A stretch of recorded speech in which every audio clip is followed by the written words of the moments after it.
என்னை வாழ வைக்கும் தெய்வங்களான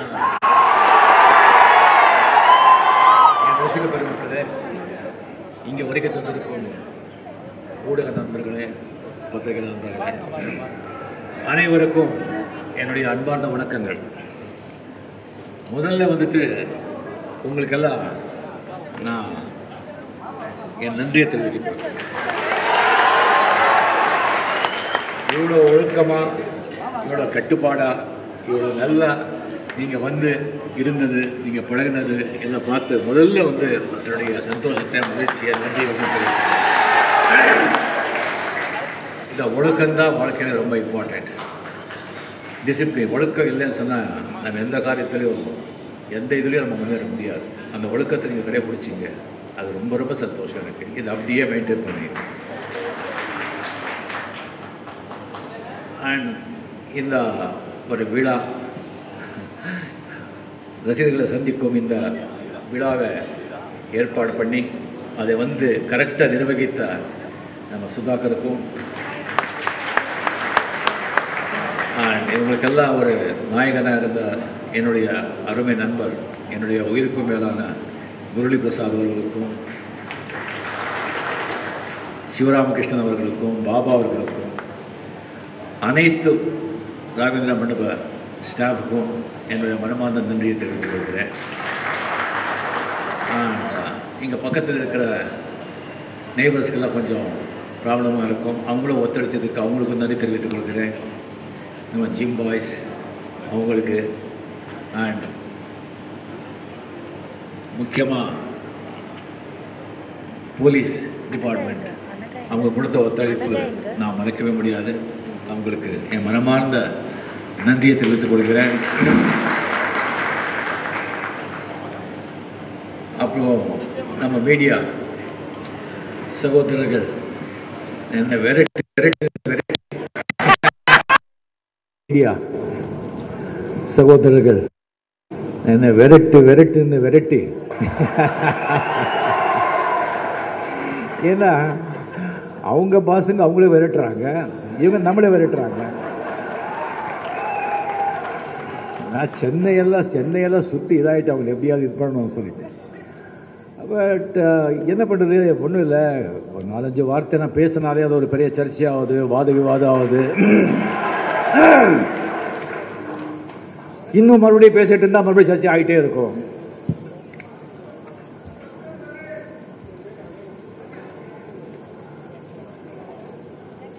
அதுக்காக ஊடகங்கள் மீடியா வந்தது செஞ்சு நான் அவாய்ட் பண்ண, தப்பாக நினைக்க வேண்டாம். நான் சொல்றதில்லை, இங்கே சொல்லிடுறேன். அதுக்கப்புறம் ஒன்றும் இல்லை, நேரு வரும்போது நான் சொல்கிறேன். இந்த இதில் வந்துட்டு நம்ம பேசும்போது, ஃபர்ஸ்ட் டே நான் வந்து பேசும்போது ஒரு 4 வார்த்தை, அது வந்து என்னுடைய ரசிகர்களுக்கு நான் சொன்னது. நான் அரசியலுக்கு ஒரு வேளை வந்தால் நீங்கள் எப்படி இருக்கணும் அப்படின்னு சொன்னது வந்து இவ்வளோ பெரிய ஒரு சர்ச்சையாக, வாத விவாதமாக, ஐ மீன் ஒரு ஒரு ரூபத்தை எடுக்கணும்னு சொல்லி நான் வந்து எதிர்பார்க்கல. வாத விவாதங்கள் இருக்கலாம், எதிர்ப்பு ஆதரவு எல்லாமே இருக்கலாம். எதிர்ப்பு இல்லாம உளரவே முடியாது. அது அரசியல் வந்து எதிர்ப்பு தான் மூலதனம்.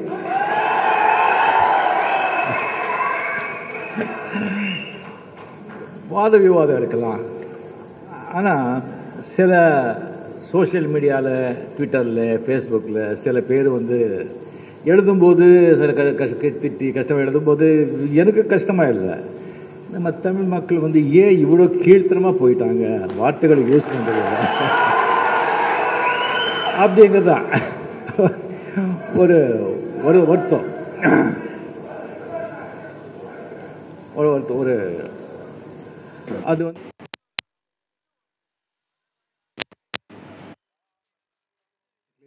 சொல்கிறேன். ஒன்று மட்டும் கிளியர் பண்ணணும். நான் ரஜினிகாந்த் தமிழனா, அவர் தமிழரா அப்படிங்கிற கேள்வி வருது. எனக்கு இப்போ வந்து 67 வயசு ஆகுது. 23 ஆண்டு தான் நான் கர்நாடகத்தில் இருந்தேன். 44 ஆண்டுகள் தமிழ் மக்கள்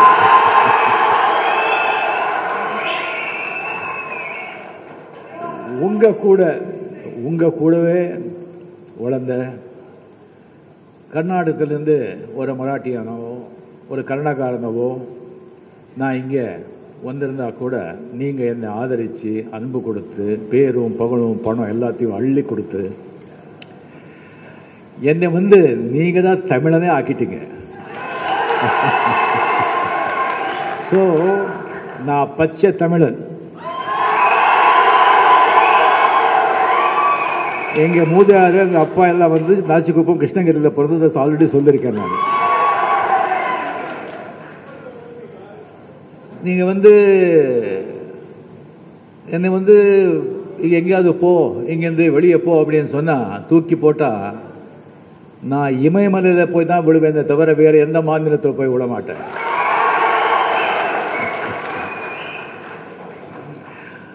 ஏன்னா தமிழ் மக்கள் நல்ல மக்கள், நல்ல உள்ளங்கள் இருக்கிற பூமியில இருந்தா இங்கே இருக்கணும், இல்லைன்னா சித்தர்கள் இருக்கிற இமாலயில அங்கே இருக்கும்.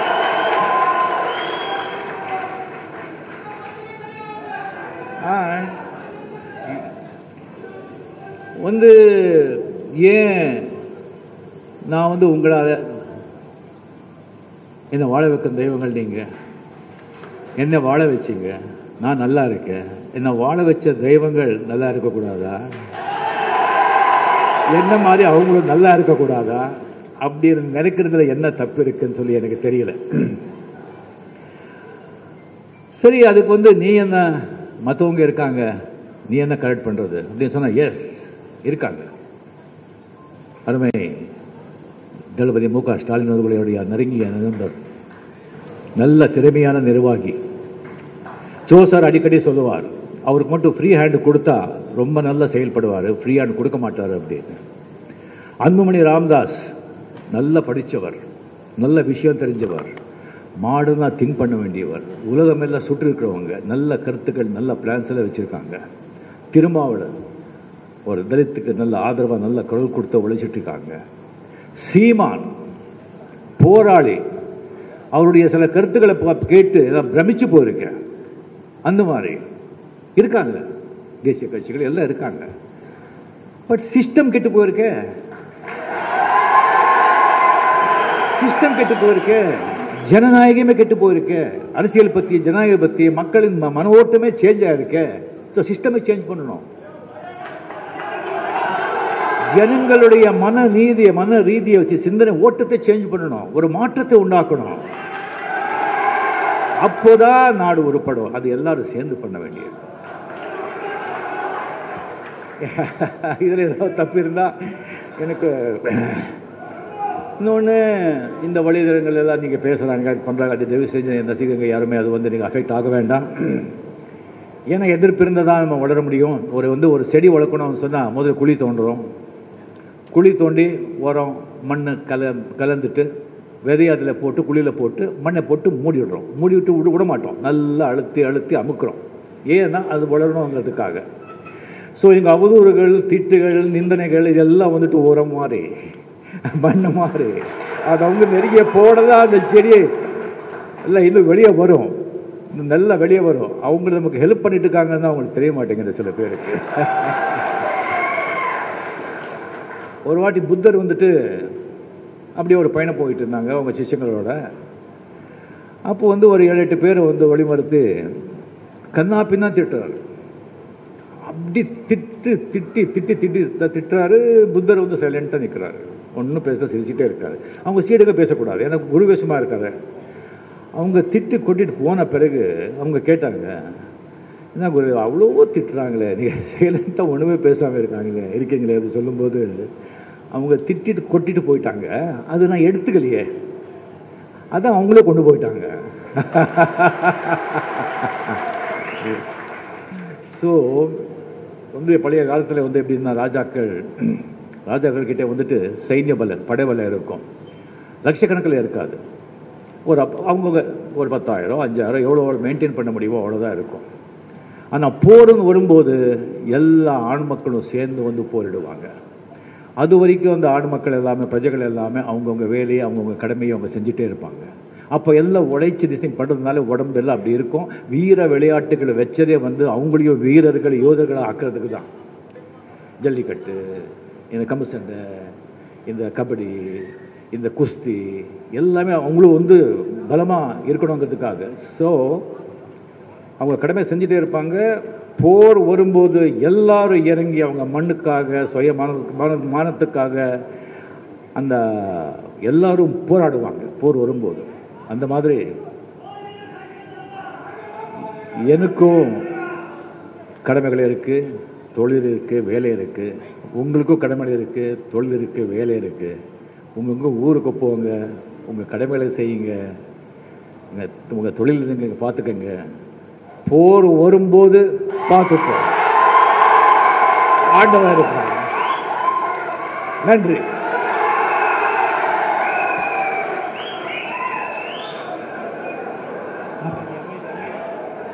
அமைதி.